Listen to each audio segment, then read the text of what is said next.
गुफा फिर से प्रकट हुई, अंधकार और भय की परछाइयों में लिपटी हुई। उसकी गहराइयों से कालदानव बाहर निकला। जैसे ही राजा विक्रम तलवार खींचकर आगे बढ़े, राक्षस की आंखों में व्यंग्य की चमक थी। तो अब तक तुम यह नहीं समझ पाए कि राजकुमारी को कैसे मुक्त करना है ना? नहीं, उन्होंने कहा, लेकिन इस युद्ध के समाप्त होने से पहले मैं समझ जाऊंगा। कालदानव हंसा, आत्मविश्वास से भरा हुआ। अगर तुमने उत्तर खोज लिया होता तो यहां ना होते, और अब तुम पहले ही मेरे मायावी संसार का हिस्सा बन चुके हो। और इसके साथ ही युद्ध शुरू हुआ। इस्पात ने छाया से टकराया। हर वार जो उन्होंने कालदानव पर किया, वही वार उन्हें कमजोर करता गया। क्यों? क्या हो रहा था?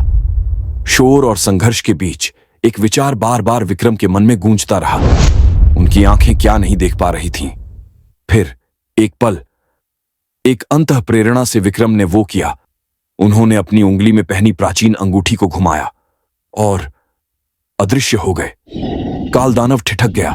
उसकी आंखें विस्मय से फैल गईं। नहीं, ये नहीं हो सकता। क्या उसने उत्तर पा लिया? कुछ क्षणों बाद विक्रम राजमहल के दरबार में प्रकट हुए।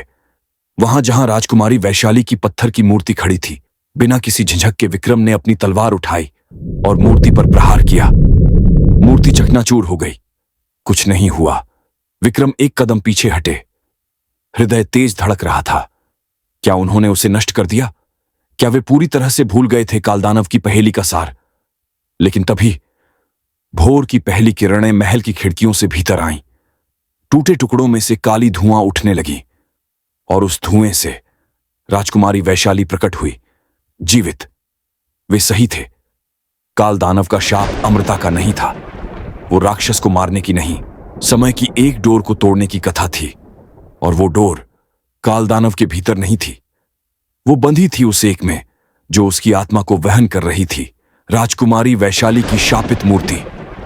भोर से पहले उस मूर्ति को तोड़कर, उस क्षण जब समय फिर से नियंत्रण पाता है, विक्रम ने चक्र को समाप्त कर दिया। दूर कहीं एक गहरी गड़गड़ाहट गूंजी। गुफा अपने भीतर ही ढह गई। कालदानव की अंतिम चीख हवा में विलीन हो गई और वह सदा के लिए मिट गया।